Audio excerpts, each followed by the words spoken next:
Hi, I'm Dominique Blocker with City TV. Welcome to Inside Santa Barbara, the city's only news magazine show. We bring you up to date on the city's most significant issues, projects, and events. Santa Barbara has taken great measures to deal with the ongoing issue of gangs in our community. Like most problems, this is best dealt with up front through prevention. That's where Santa Barbara Junior High's California Outreach, Recreation, and Education, or CORE, program comes in. At first glance, Luis Ortiz is your typical high school student. He gets good grades and is the captain of his soccer team. But things weren't always this ideal. In junior high, Luis had a different life. I was slacking a little bit, and that I was hanging out with the wrong crowd, and I was making poor decisions that led to serious consequences. Administration had told me that has so many suspensions, the next infraction, they're going to recommend him for expulsion. Tough guy, in the gang, very involved, very involved. And Ortiz was not alone. Every junior high school in town had kids like Luis. The gang problem in our city has long been a challenging one. The causes are many, yet successful programs to prevent gang membership are few. In 2007, a brawl downtown between gang members left a 15-year-old boy dead and a city desperately searching for answers. The boy accused of the crime was just 14 years old and attended Santa Barbara Junior High. We at the school decided that we wanted to have a place where we were going to pour into these kids, we were going to show them we cared, we were going to be very proactive with how we deal with these kids. Mark Fidel, a math teacher and wrestling coach at Santa Barbara Junior High, had experience dealing with at-risk youth. For years, school administration had been sending students with disciplinary problems to Fidel's after-school freestyle wrestling class. Instead of suspension and punitive discipline, I had, after a certain amount of referrals, if she can refer some of these boys to the after-school wrestling program. And that's how I kind of started developing this vision where they need something more than the standard, 8:30 to 2:20, 6 periods a day. We have to catch them in some other way. Thanks to support from Becchio, the CORE program evolved from simply homework help in the gym to an elective course that students can take for credit. The class is designed to assist students with academics and supervise extracurricular activities. It's a lot of things. It's intervention, it's prevention, it's communication, it's personal, it's guidance. The basic foundation is getting them through junior high the best that we can and getting them onto high school as equipped as we can. But to reach anyone, you have to understand where they're coming from. So Fidel decided to do just that by making home visits. I know where my kids come from. I know where they wake up. I know what they had for breakfast, and I know what they go home to at night. And I wanted to get a better understanding where some of our other kids come from. And, I went to 15 homes, and there were 15 different scenarios. And each kid came from his own set of challenges and circumstances. And obviously, it became apparent we can't put these kids in the same box. There's no way. Realizing the different issues each student was faced with, Fidel focused on something they could all relate to. One of the things we do is we take them outside of school, and we do some experiential-based learning. We do high ropes courses. We do sea kayaking down the coast, surf lessons. We did a 2-day surf camp. I have changed academically and socially. I was always on top of my work. That was because of my 4th period class, CORE.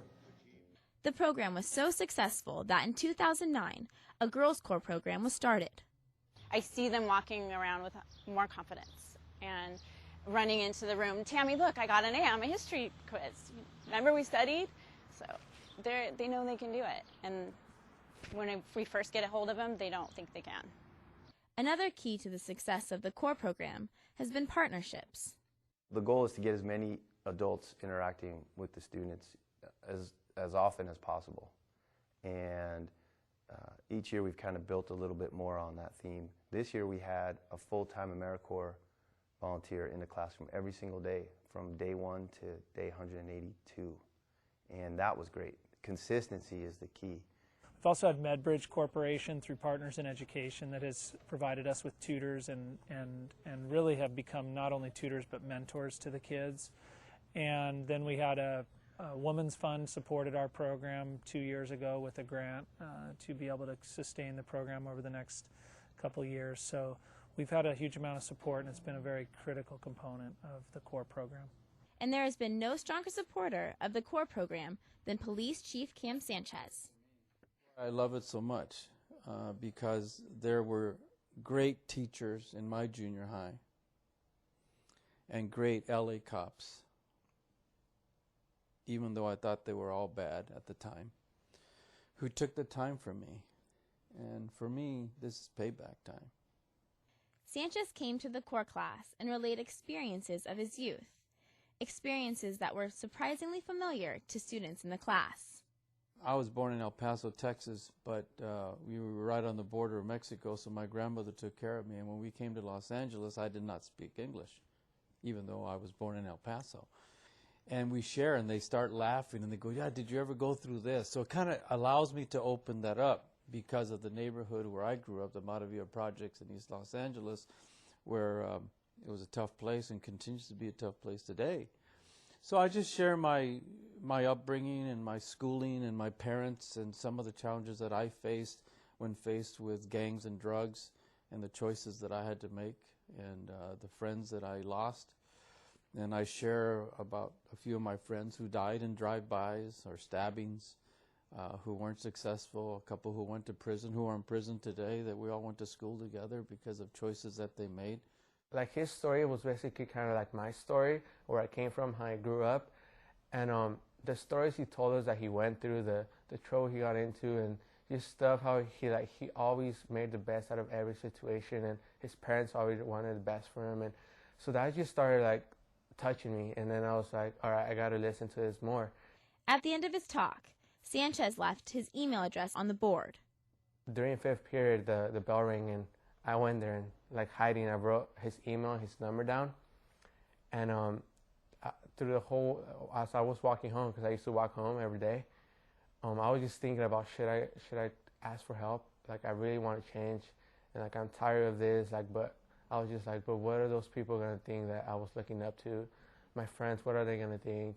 Like I used to think it was too late. I was like, what am I gonna do now? Later that night, about midnight, I checked my email like I do every night. And there's an email I don't recognize, and I opened it up. And it's from one of the kids. And the first thing he says is, help me. I need your help. I'm involved in gangs. I'm doing things I shouldn't do. I've never been arrested, but it's only because you've never caught me. I want to get out of gangs. I have little brothers and sisters. They look up to me in the wrong way. I need to get out of these gangs. I just don't know how to do it. And he says, but you said you'd help me. That morning, next morning, I got an email back, and he said, I'm glad you wrote to me. Can you please come by my office? And then that same day I came in. He brought me his grades, and they were very good grades, A's and B's, you know. And he says, the reason I'm successful in my gang is because I'm a smart guy. I know how to count. I know how to speak and read both languages. And I know how to put good thoughts together. Okay? He says, but I got to change. My parents don't talk to me. My mother talks to me. My father ignores me because I'm a gang member. During that meeting, Luis said that he wanted to attend Bishop Diego High School, but he doubted that he could get in, much less afford the private school tuition. When I told him about Bishop, the chief was like, you know, you could do it. You just have to set your mind into it. And don't worry about what others people say. Don't worry about what your peers say. They could call you names. They could call you this, but you just got to be yourself and keep your goals high. The chief did more than just encourage Luis to go to Bishop. He arranged with the principal for Luis to take the entrance exam with a caveat if he were to pass. I want you to give him a 4-year scholarship. Totally, fully paid. Luis passed the exam and got the scholarship. 3 years later, he's on the honor roll and is a prime example of the power of the CORE program. That power comes from a willingness to give troubled kids another chance, a desire to understand their story, and a belief that anything is possible when you show them that you care. I think most of their lives, most of the attention they receive is negative attention, and now we're trying to flip it and give them some positive attention. I think that's the biggest, that's kind of the hook. Well, we've seen that the students are first and foremost better behaved with the teachers that they come in contact with throughout the day. We see that in their citizenship marks. We see that in their work habit marks. We see that in less office referrals, and we do track data on those indicators. The kids show up to school, they do their work, and they promote ultimately from the junior high school, which is the ultimate goal of the program, is to get them to graduate. So we've seen huge successes in that area. This fall, John Becchia will be the new principal at Santa Barbara High School, raising hopes from core teachers of an extension of the program. We just don't have enough time with them.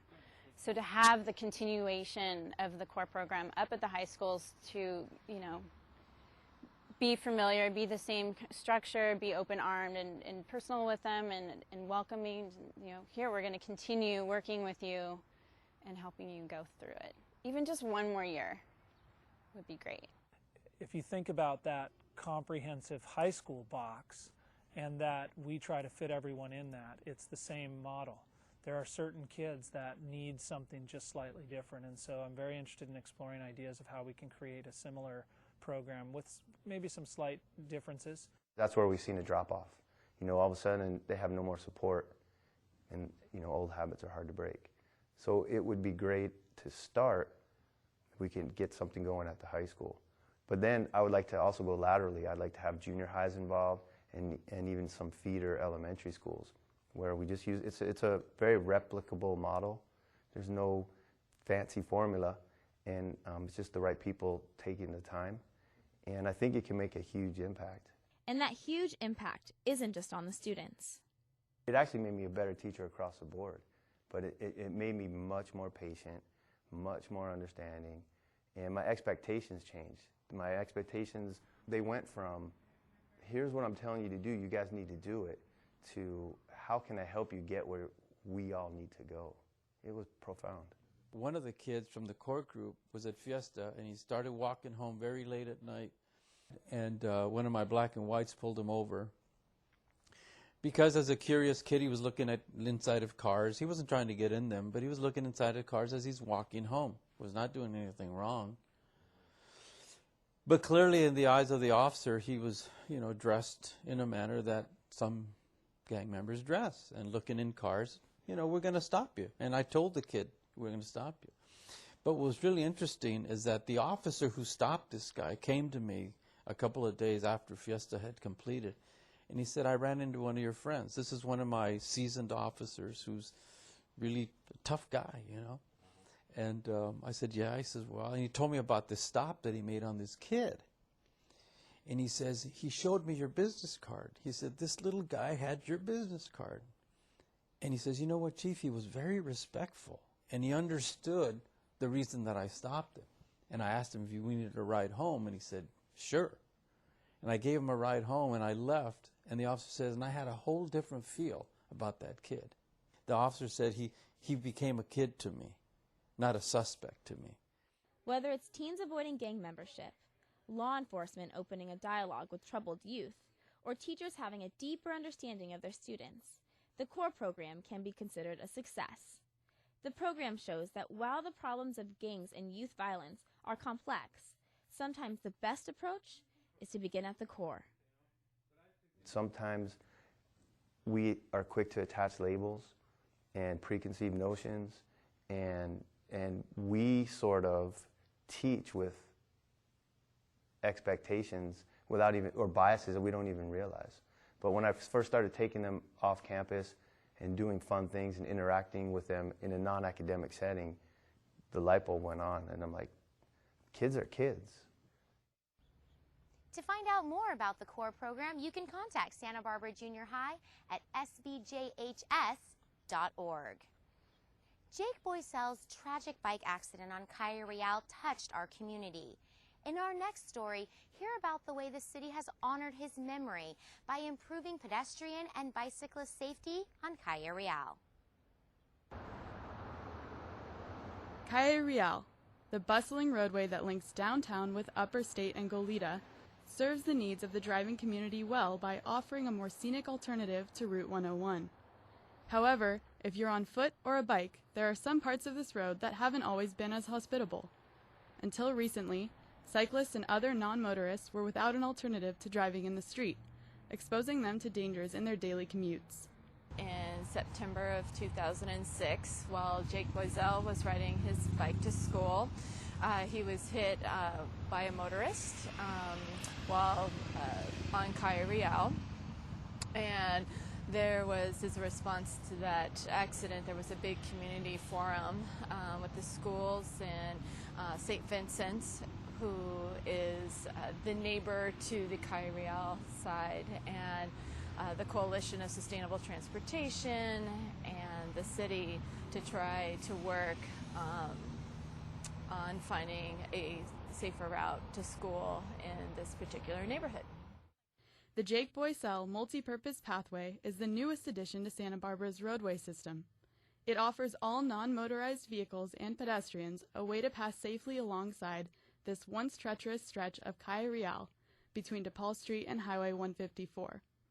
More bike lanes, shared roadway signals, and paths are part of ongoing efforts to make Santa Barbara as safe and efficient as it can be. We were able to apply for a grant about a year later in 2007, and it was for the Federal Safe Routes to School program. From there, it took about a year till we could get off the ground and start moving with the project. And then to now where we're at today, now 2011, this plan came to fruition. Many local parents teamed up with transportation agencies to take on the project in 2006. Now, 5 years later, it is open for use. Community members and friends of the Boiselle family celebrated the pathway's opening with warm recollections of Jake and hopes for the future of the pathway. There's a family who invited me to lunch one day and described their hope to honor their son by creating a more child-friendly pathway to La Colina and to other schools in this area. A sister from St. Vincent's accompanied them and somehow knew through love and compassion and justice that there could one day be a path right here. The Hope and Santa Barbara School District officials and the St. Vincent's and the Mercy Housing officials and the project developers they all agreed that the details of the design, they didn't need to be worked out in order to agree to a concept, that it was the right thing for there to be a path here. I can assure you that not a day goes by that we don't wish that he was taking a little safer route to get to school. He was a kid that loved school, was very proud of his independence and the ability to get himself to school, and he wanted to ride his bike. This is something that I know the city of Santa Barbara takes very seriously in terms of safe routes to school and doing what we can to provide multiple modes of transportation for people who want to use their bikes or want to walk or want to use their car or want to use public transportation. And the whole idea is to provide those choices. And that's part of our circulation element, to make it so that it's a choice and not a necessity that you use your vehicle. And if you want to use your bike, you can, and you can do it in a safe manner. The completion of the pathway was a great achievement for both the Boiselle family and the city. Many see the pathway as a representation of the city's commitment to public safety. We've just worked really closely with city members, and we're really glad they've been bending over backwards trying to make sure this project's going well. And they really did a really good job, and I'm really glad that it actually turned out, because I'm sure there's lots of projects that just don't happen just because there's not enough community support, and we have that. So we're really blessed, and we're really happy that it's finished. Now that the path is up and running, it's clear what an impact a simple stretch of concrete can have on the community. So far we've had a lot of positive response to this path. It just recently opened. I think it's been open officially for about a month. But it is great because I do travel this area quite a bit, and it's fun to watch families use the path. There's a big elderly population here too, and to be able to watch kids, it's great to give them an area to belong and feel safe in. We'll be right back with more Inside Santa Barbara.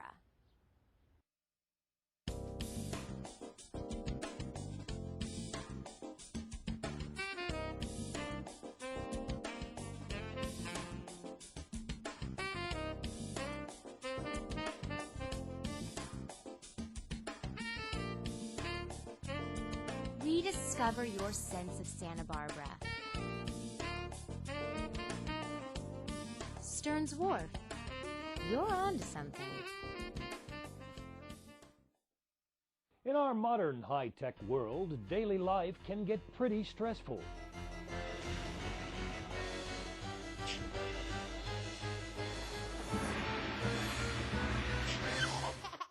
When your electronics won't cooperate, the trash is not an option.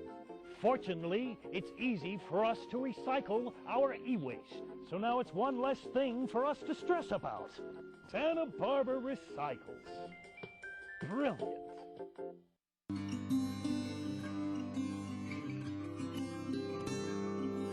Another day in your day-to-day replays. Moments you might cherish pass you by. But the light of the morning seems to say that one small thing can change the world.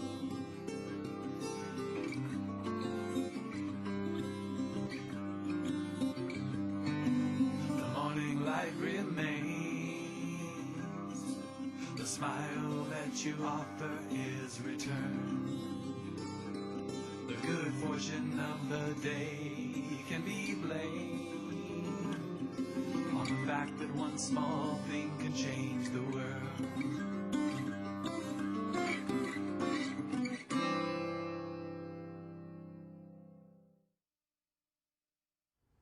Welcome back. Living in Santa Barbara, we are fortunate to have access to a reliable water supply. And though we use it every day, many of us don't know where that water comes from. In our next story, we hear from Inside Santa Barbara's Jordan Katz about the complexities of our water system. Santa Barbara's water system dates back to 1803 when the first dam was built to serve the mission. The original structures were fairly simple, but useful up through the 1960s. Santa Barbara's current system supports a much larger population, so it is naturally much more complex than it used to be. Local lake and groundwater is combined with state water through 2 tunnels, 1 conduit, 3 treatment plants, and 13 reservoirs, all so that Santa Barbara residents get high-quality water in the most cost-efficient way possible. In contrast, you have the city of Santa Barbara, which has a very diverse topography. We have the flatlands where we're down at sea level up into the Riviera area and through Mission Canyon where it's much more mountainous with the canyons. The elevations of the city vary from sea level down at the waterfront up to close to 1,400 feet up in our highest points. And to manage that from a water aspect is very difficult. The complexity of the water system is not only due to diverse topography. The system also serves 5 different water districts: Santa Barbara, Goleta, Carpinteria Valley, Montecito, and Santa Ynez. Each district takes care of its own distribution, but to make things easy, one joint powers agency is in charge of distribution to the South Coast as a whole. Most of our water comes from the Santa Ynez River through the Cachuma project, and the South Coast agencies are supplied through the South Coast Conduit, which is a big water pipeline of untreated water.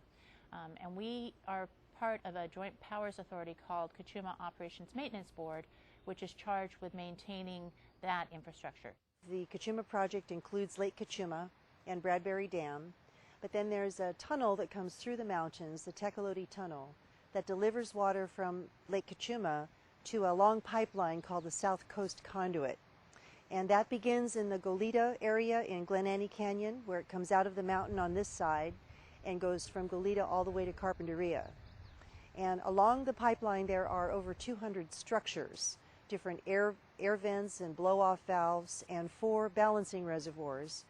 And COME is an operations agency that maintains all of those facilities for the delivery of the water all along the south coast. The benefit of an overarching maintenance board is that each water district only has to worry about its own system and not about the larger system that it shares with other districts.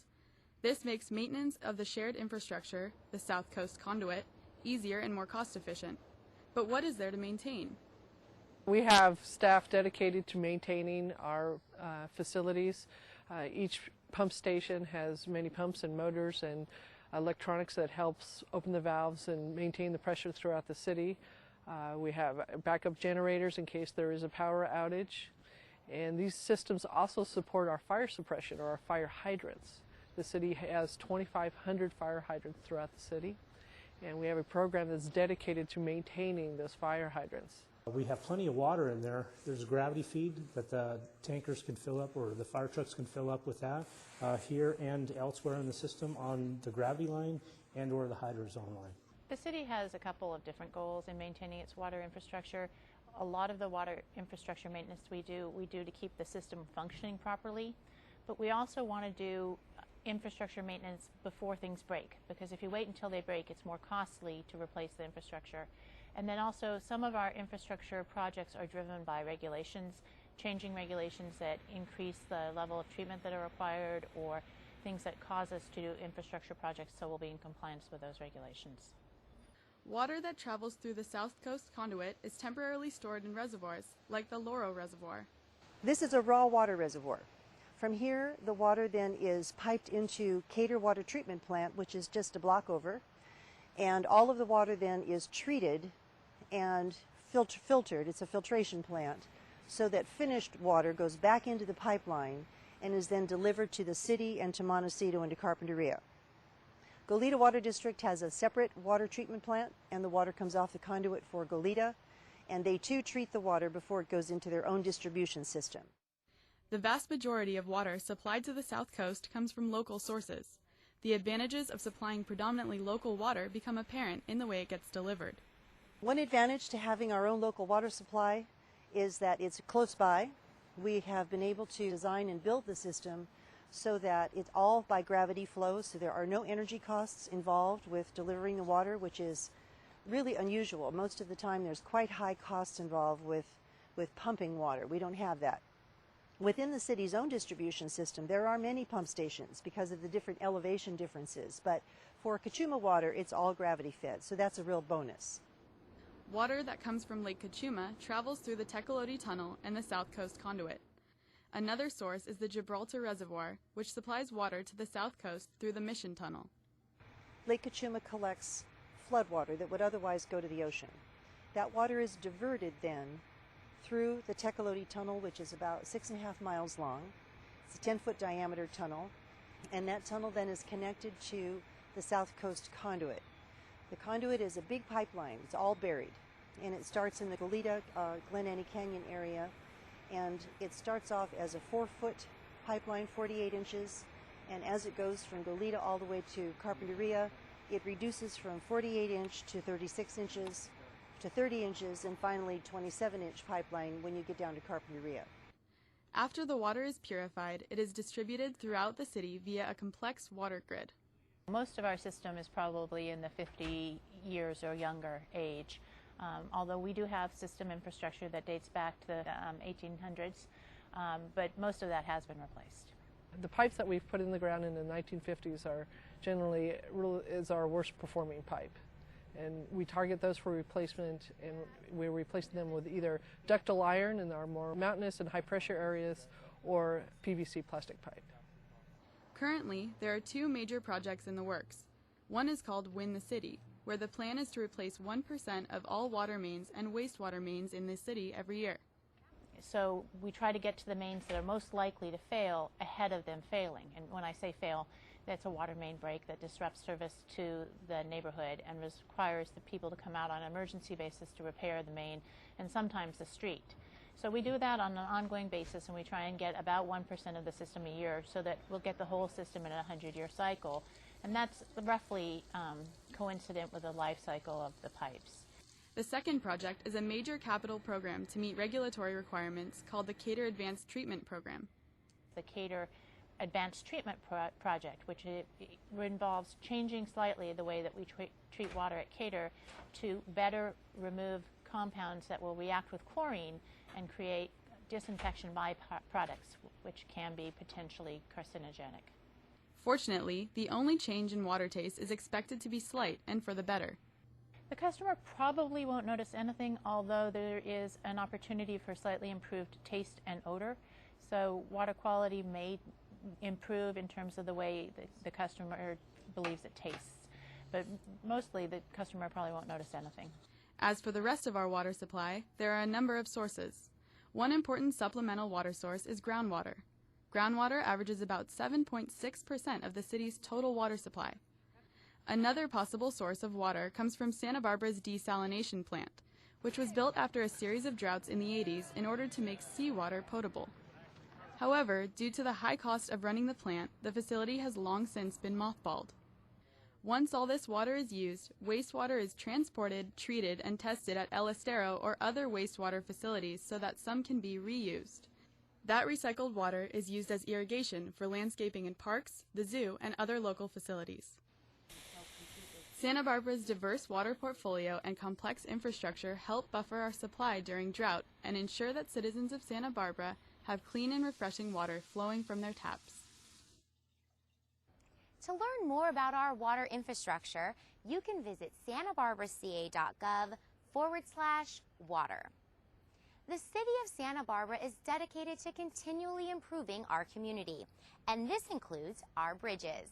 In our next story, we learn about the progress being made on Ortega Bridge, one of 6 bridges over Mission Creek being replaced by the city. The Ortega Street Bridge over Mission Creek, located in the lower West Downtown area, is one of 6 bridges being replaced. The Ortega Bridge has been deemed structurally deficient by Caltrans, and so we're replacing it to current safety standards. Construction is well underway, and the bridge is scheduled to be finished by spring of 2012. 88% of the $6.8 million project is being funded by the Federal Highway Bridge Replacement Program, and 12% by local City of Santa Barbara funds. Some of the new features of the bridge is being widened to allow for more flow underneath the bridge. We're going to have a new bridge barrier rail, new sidewalks, new street trees, and it's all being done to current engineering standards. Not only will the bridge provide a safer transportation route, but will also add to the neighborhood aesthetics with new landscaping and improved sidewalks in the lower West Downtown area. We're replacing the sidewalks and the streets and the curbs and gutters in the neighborhood, as well as new street trees, new landscaping on the creek banks to enhance wildlife, and just generally upgrading the area right around the bridge. The city has provided detours for drivers during construction and has made other accommodations for residents directly affected by the project. During the construction, Ortega is closed as the bridge will not be there. The detour routes are Bath and Castillo, De La Guerra and Coda, so going around Ortega Street to the other neighboring streets is a detour. Local traffic will be able to enter Ortega Street on either side of the bridge construction area. Detours on Coda, Bath, De La Guerra, and Castillo streets will be in place during construction for pedestrians and vehicles. The biggest thing we're doing to assist in eliminating impacts or mitigating impacts to the public is installing security fencing to contain the site, as well as sound reduction curtains to help mitigate some of the construction noise. As part of this project, we've had a public outreach campaign. We've held 2 public meetings for the immediate neighborhood as well as the general public. We'll continue to notify area residents of significant milestones during construction, and we hope to have a ribbon cutting ceremony when the entire project is complete. To find out more about the progress of the Ortega Bridge project, you can visit santabarbaraca.gov/Ortega Bridge. The long-anticipated opening of the new Santa Barbara Airport Terminal took place in June, and the consensus was it was worth the wait. Up next, we give you a glimpse of the new building and take you right inside the grand opening. Good evening. How's everyone doing tonight? Planning and design and construction of the terminal building has truly been a journey. This isn't just a City of Santa Barbara Airport terminal. This is a community terminal. The red carpet was rolled out to celebrate the gala for the new Santa Barbara Airport terminal. Over 2 years in the making, the public was recently invited to come and visit the $63 million terminal building for the first time. It started years ago because a group of people with different ideas about architecture, about art, about environmental sustainability, about safety, everything that you can imagine that you would like to see in a terminal is right here. And what an amazing outcome. Everyone loves the little terminal, and we will continue to love it, and it will become a part of this project. But it just outgrew us. We needed something that was bigger, more modern, and fit our needs, but yet when you came home you went, wow, I'm home, I'm in Santa Barbara, and I think this building will still say that and still be that to you. During the gala, guests were allowed to peruse the 72,000 square foot building, seeing for themselves the up-to-date amenities the site has to offer. They discovered the modern decor had that quaint charm of Santa Barbara style and sophistication. The other thing about, I think, this airport that people kept talking about is they didn't want to lose that Santa Barbara experience, and that has been the idea and the thought process throughout this design and implementation, that you kind of like getting off the plane and looking at the mountains and smelling the sea air and feeling like you're home if you're from here, or if you're visiting for the first time, to really feel welcomed. Today we put about 2,000 people a day through the terminal. In 1976, when the existing terminal was last expanded, we put 900 people a day through that terminal.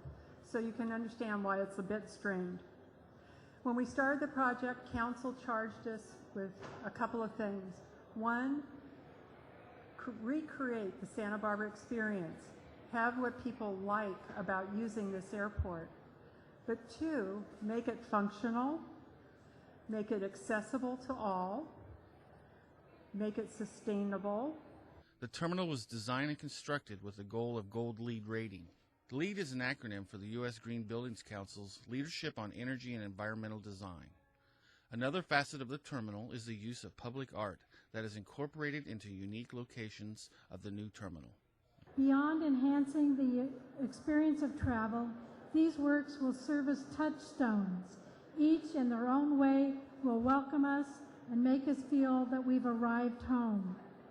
The artists, artisans, and fabricators, through their vision and inspired creations, have brought traditional materials and techniques into a new terminal for a new century. They've done so with a contemporary sensibility and great authenticity that looks forward to future generations who will arrive and depart from this glorious space. The old airport, well past its prime, is cramped and lacks many basic services.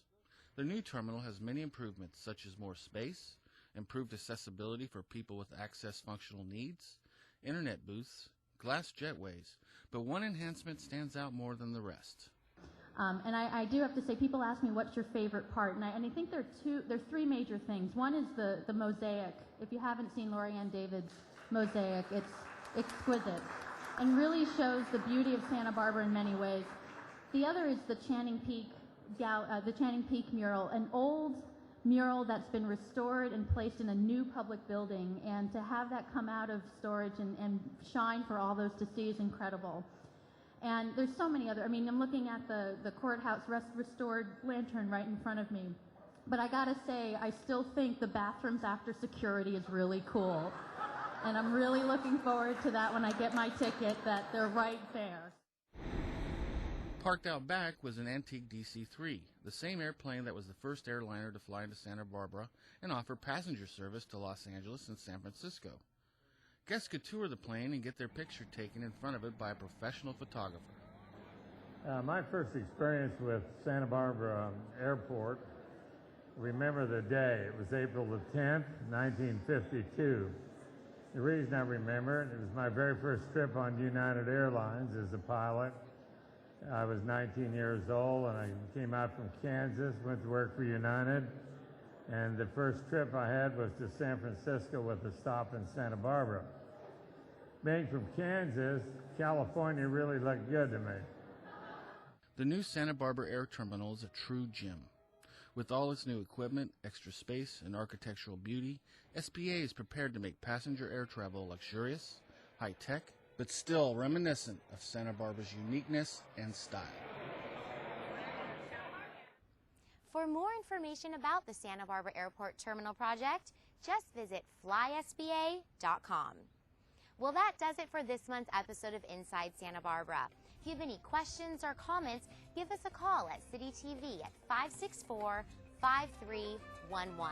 And you can always watch all of our shows online at citytv18.com. I'm your host, Dominique Walker. Remember to get involved inside Santa Barbara.